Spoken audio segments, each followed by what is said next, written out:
We are out here standing up for women's rights because we believe that women's rights are human rights. We stand up for equity and equality in communities of color. We stand up for immigrants, union workers, and we stand for matters concerning environmental justice. We stand against the violence and exploitation of any and every vulnerable and marginalized population. We stand for justice, and when we stand up, we show up and we speak up. Good evening. My name is Reverend Leslie Dwight, and I'm the Minister of Social Justice at Community of Hope AME Church. I bring you greetings on behalf of our pastor, Reverend Tony Lee, and we want to welcome you to this new edition of the Hope Activism Institute's training. Tonight, we want to take a little bit of a different spin because this begins the first of a two-part series that deals with living legends, because that's exactly who we have in our midst. Tonight, we have with us none other than Bishop Frank Madison Reid III and his lovely wife, Episcopal Supervisor Marla Reid. You don't want to miss this conversation because we're going to take a journey with them, not to just understand their work in African Methodism, but we want to talk about their hand in the social justice movement. We're going to talk about how Frank Madison Reid was a part of planning the Million Man March. We're going to talk about how Episcopal Supervisor Reid was a part of moving in unorthodox and unconventional spaces to lift up the narrative of the social justice movement of the times, how they worked with Jesse Jackson, how they worked with Minister Louis Farrakhan to bring transformational change to our communities. Stay right there. You don't want to miss this. So welcome, everyone. We are super excited to have with us tonight Bishop Reid and Episcopal Supervisor Reid. They hail from the 3rd Episcopal District within the African Methodist Episcopal Church. And Bishop Reid is not just heading up the 3rd Episcopal District, but he's also the ecumenical bishop. And tonight we're going to sit here and we're going to chop it up and talk about social justice. We really kind of want to dig in and talk about faith and social justice. Both of these, our guests today, have such great experience doing the work of such social justice, not just historically, but specifically for such a time as this. So Bishop Reid and Episcopal Supervisor Reid, thank you so much for coming and joining us tonight. Thank you. Thank you, Reverend Leslie, and please thank the Community of Hope family for us. Absolutely.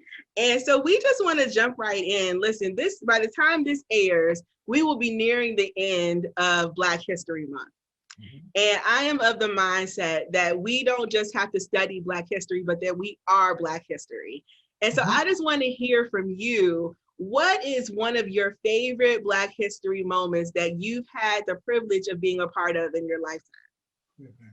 Thank you so very much for the question. We're excited to participate. One of the most exciting Black history moments that I've participated in was in the political campaign to elect Reverend Jesse Jackson.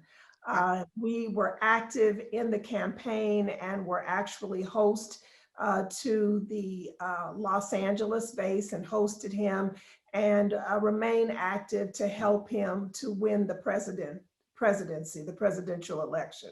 Wow, that's powerful. That's a powerful piece of history. And we really engaged the church as well, church members, as well as helping to elevate and educate people about the importance and the significance of individual participation. Absolutely. And we're going to come back to you in this whole conversation about the organizing work and getting people out to vote. Bishop, what about you? For me, I'd have to say there were two that I was too young to appreciate, and one that majorly shaped my life and ministry. When I was an infant, Paul Robeson came to the apartment where my father and mother were living in Chicago and held me. Wow. Then in 1963, my father took me and my oldest sister. I was 12, my sister would have been 9, to the March on Washington, but we were too young to appreciate it. And then finally, the being a part in Los Angeles of Jesse's campaign in 1984 and in Baltimore in 1988. I was the elected delegate to both of those conventions, a Jackson delegate from California. Those really shaped my ministry and really caused me and my wife to really work together from then to the point we are now. Wow, I love that. I love that. So you guys were already married when you guys were working on the Jesse Jackson's campaign? Yes, ma'am. Yes. We had a first Wonderful. lady, Jesse's campaign, went to the convention in '84 and in '88. Wow. So let's talk about this because I want to talk about your family a little bit. Both of you have long, long roots in the African Methodist Episcopal Church. Do you guys want to talk to us a little bit about your families, the generations that your family spans across the denomination? Certainly. My father is a minister, the late Reverend E. Woody Hall, and his father, Frederick Douglass Hall, was an AME pastor, and my grandmother of sainted memory, Vita Woody Hall, pastor's wife, first lady. My mother, Florence C. Hall, was a very active first lady. And so I watched them growing up, and I think being young, you really don't realize you have a vivid memory as a reflection, but you don't really realize the weight of what's going on. But I do remember when Martin Luther King was assassinated, my father being a figure in the community, being called on to quiet the riots, the local riots in Kansas City, Missouri. And my mother was an activist in terms of theater and drama. And so she did a lot of education with an annual program that was called An Evening with Florence. And one of the platforms that she always raised was doing dramatic readings from famous poets and poetess like James Baldwin, Audre Lorde, and she would have an entire evening. People would come from across state lines to watch her in An Evening with Florence, and it was quite a fundraiser. It provided a stream of a financial stream for the church as well. And so, when you're in the church, or you learn how to fundraise in different ways. And we've known for a long time the importance of having multiple streams of income. Yes. So watching them as a child become as social activists and social enthusiasts as well, and cultural enthusiasts. Thank you for sharing that, because as you shared that, was thinking about my own journey in the AME church. And, I realized what I didn't learn in school about culture, about our culture, I learned in the Black church. So thank you for sharing that. Bishop, talk to us about your roots in the AME church, your family roots. Sure, I'd like to just piggyback on what my wife, one of the things my wife shared about her family, and that is her aunt, Queen Esther Hall, Queen Esther Brown, who lived in New York, was had a tremendous operatic voice. But most of all, before we knew about Afrocentricity, she and Marla's mother would travel around and to different church conferences selling kente cloth, authentic kente cloth, back in the 60s and early 70s, before folk really knew what it was. And to your point about your journey, it signifies the importance of HBCUs, because both her father, her mother, my father graduated from Wilberforce University. Okay. And Wilberforce and the AME Church as a whole, we didn't just do church. We had cultural sessions. We had what they called in the early 20th century lyceums, where there would be book clubs, where there would be authors like W.E.B. Du Bois who would come and make presentations. At Bethel, one of my members, when we left from LA, gave me a flyer of Marcus Garvey speaking at Bethel in Baltimore. And so these are things that Black churches did. Now, I'm a 5th generation AME preacher, a 3rd generation AME bishop, and my daughters are 6th generation AME preachers. And so because of these Black church connections, that my wife and I grew up with. Notice I didn't say just AME connections, but because of the Black church connections that we had, we met people. We met great influences. Like when I was about 10, 8 or 9, Dr. King came to speak at a white Baptist church across from the old Fox Theater. And my father was out of town, but his secretary took me because King and my father went to the March on Selma, went to most of King's major marches and was supportive. It was because my father and Bishop Brookins worked with Dr. Jackson when he had Breadbasket and later in Push, that there was that relationship. So when Jesse came to Yale, all right, hey, it was like we knew each other. And so these connections were not only with people, it became a historic connection with the movement, the Black Lives Matter movement that started when the first enslaved Black men and Black men and women came to this shore. And so because, and I'll stop here, Bishop Bryant's D-Min dissertation was entitled "The Black Church as the Hub of the Black Community." And at our best, that's what a Community of Hope is doing. That's what the Hope Activist Institute is doing. That's what your social justice arm is doing. And so we're just passing the baton from one generation to the next, as it was passed from Richard Allen to Daniel Payne to Henry McNeil Turner, and now to the Community of Hope and a new generation of Christians, those who are unashamedly Black and unapologetically Christian. Wow, Bishop, that was heavy.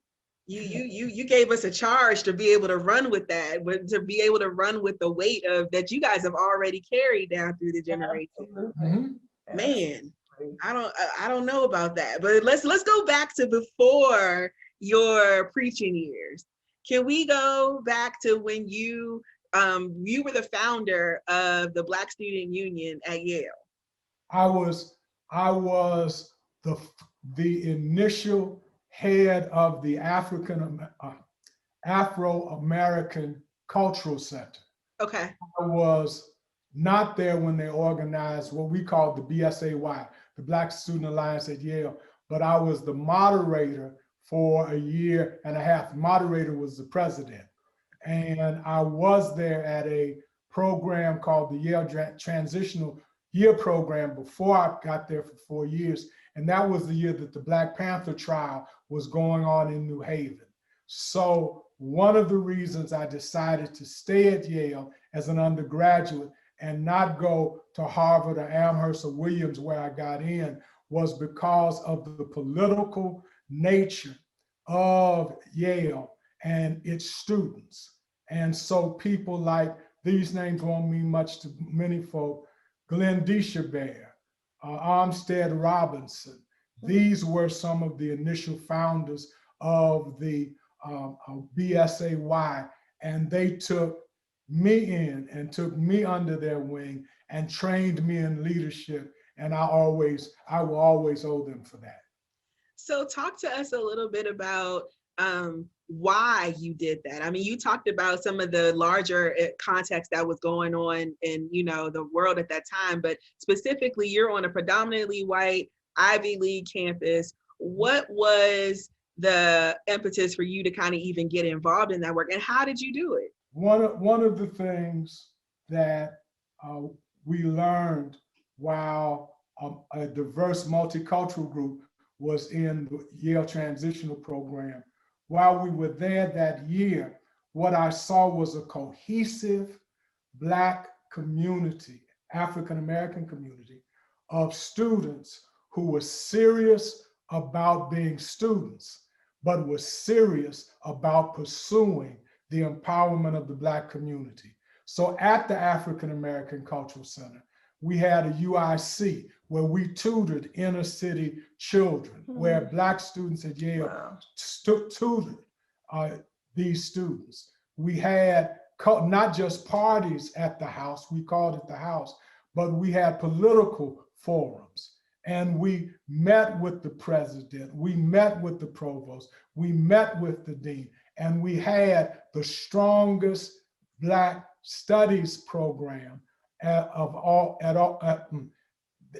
that time. Skip Gates, who's now at Harvard, is an undergraduate of Yale, and it was because of what he learned there at Yale, combined with his own skills, that now the Du Bois Institute is the top in African American studies. And so African American, in closing, there was no division between politics, economics, and the empowerment of our people. There was no class separation, as you saw in School Days. You're too young to remember School Days. No, I'm not. The Black community looked down at the Black students. In New Haven, the Black students at Yale and the Black community in Dixwell had great relationships. And so it helped me, because I didn't go to Yale to be a preacher. I went to be a lawyer. Wow. And so what I love about that is that it just wasn't about, you know, organizing your people for the political piece, but there was a service-driven piece. And it was a service-driven piece that kind of reached back to the generation that was coming behind you, right? And that actually kind of spills over into what I think became a significant cornerstone of how you did ministry. My pastor today was telling me about a time where you had called him to preach at your church, and I think that there was a shooting that happened in the neighborhood. And he was coming to preach a revival, but before you did the revival, you had called for the prayer vigil. And he talked to me about this time where you guys are kind of walking through the community. You're doing the community walk to the prayer vigil. And as you're going down the street, people see you coming down the street and their children yelling out to their parents that you're walking down the street. And he talks to me about how you go up to the house and how you're reaching out to the children and you're connected to the family. The people knew you. And so he said, you know, that it was almost like the community walk was a precursor to the revival that night. And so it's just funny how, you know, that experience, that pastoral experience really, it mirrors the work that you were doing as a student before you were even, you know, assigned to that work in Baltimore. So that's a great story. Episcopal Supervisor Reid too, yeah. Yes. So Episcopal Supervisor Reid, I was doing my research and I understand that, you know, I'm in good company tonight because you are the communication guru. And so I want to take you back to the time where you were serving as First Lady of Bethel AME Church. And when you guys were at Bethel, there was a media, I'm just going to say, well, you guys had a media presence, both in radio and television. It was Love Outreach? Outreach of Love. Outreach of Love.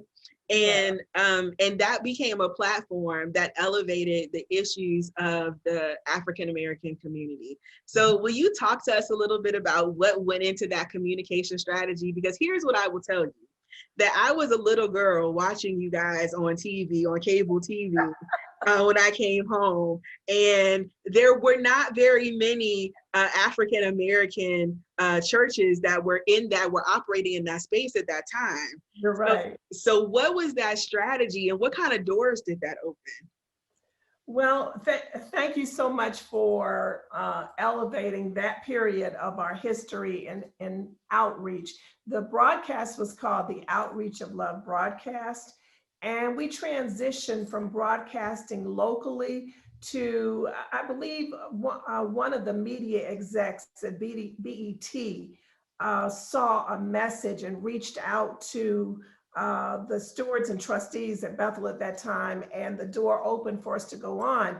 But when we went on, we were on at 7:30 a.m. in the morning, but it was following a really adult content time period that we were on, and everybody was just really up in arms that we would be in the middle of that time slot where the programming was totally different than what we were offering. But what happened is that it really broadened the audience. Not only it broadened the local congregation to become regional, national, as well as international. And so I think that because of the presence of God in Bishop Reid's preaching and teaching, it so strikes an authentic chord, and it is so transparent. And I always say he speaks the language of the people, that we had people who were reaching out from other states, other churches, other denominations, because not only because of his preaching and teaching, but because he was preaching about the Word of God and how to practically apply the Word of God in your everyday life. And one thing I will say about his training and both of our background, but particularly because of African Methodism, is AME's resistance, revival, and restoration. It's in our DNA. If AMEs are showing up, we're not going to sit down. We're not going to shut up. We're not going to go along to get along. If we show up, you can rest assured we're going to speak up. And so I think that I know that the outreach of love struck a chord, and the truth, the Word of God that was resonating at that time addressed the issues of health disparity, economic disparity, personal practice, white privilege. And so a number of platforms, a number of issues that we talked about, or that he preached about, we tried to present it in a way that was in vogue for that particular platform. And because we were on BET, the Lord opened up doors for us to be on an international network, as well as the Armed Forces Network. Wow. And so what we saw is a number of persons who were listed in the military, armed forces, Navy, Air Force, coming to the church, and people who were in prison. That's the one. We saw a lot of people who were incarcerated, who after they got out would come because for somehow or another they were watching the broadcast in prison. Wow. And so we would get phone calls, and then people, when they were released, would come to the church and ultimately join the ministry, but also receive the benefits of the other arms of ministry that we had, social outreach, as well as we had a ministry called Freedom Now, which was to speak to life after drug addiction. And because of the media arm, the outreach of love arm, and because of the broad outreach it gave us, there was a series, HBO series called The Wire. And those were real live people and real life stories. And most of them belonged or joined Bethel. Wow. Brother Blue, who is dead now, his wife, a number of the persons who were in the corner. And because of the corner hookup and because of our social action arm, we were actually on. There was a character called Reverend Frank Reid in The Wire, and one of The Wire segments has me preaching in the choir, singing in it. And so this is all related to the media. One final thing on the media piece. What happened was that Bishop Bryant started the program when he was pastor of Bethel locally. And when we started, when we came, we asked BET what we would have to do to come on. They had taken all religious broadcasting off. A call that my wife remembers had stated came after they decided to come, put their religious broadcasting back on, and the rest of it is history. And the final portion of that story for me is that when we would travel overseas, when I would go to Korea, I'd be walking around in the areas where the service men and women were, and they would say, "We see you on Sunday. Are you Dr. Reid?" And so the importance of, before COVID, of doing online ministry, my wife pioneered for the generation of the 90s at Bethel. And I'm so proud of her and what God is doing in and through her. That is an amazing story. I will say, Reverend Leslie, that I think that in ministry, it's important to be ready to pivot and to be ready to pivot as well as pioneer what's going on at the time. And little did we understand or know, even at that time, that we were laying groundwork for where we are today. You asked me about the doors that opened, the acumen that you received just being on radio and television and coordinating the both avenues and both platforms opens up a number of doors, because it was not only the broadcast, then the television broadcast, then it became the radio broadcast, and then it became magazine, and then it became Bishop Reid. I think he's probably fairly modest with it. He was the first one who was on, in the family at least, and really in the congregation, who was on Twitter and Facebook. And I would look and kind of go, what is that? What are you doing that for? I got that from your pastor. Yes. So wait, are you guys on Clubhouse yet? Not yet. Not yet. Oh, Clubhouse. Yes. Yes, Michael, I'm sorry, go ahead. So, just being prepared to do that. My training is in communications, electronic communications, radio and television. And so being in ministry, the Lord opened up the door for me to work in that area and be creative with that. And she married a great husband. You guys are a dynamic partner. And I married a great wife. She that findeth the wife findeth a good thing. Wasn't that a great conversation? I started off this segment telling you that we were in the presence of living legends, and we couldn't get it all in tonight. So you have to join us here next Thursday at 7 p.m. as we continue the conversation. I mean, don't you want to know how Bishop Frank Reid influenced the development of the iconic historic television show, Amen? I know I do. So see you next week. Peace.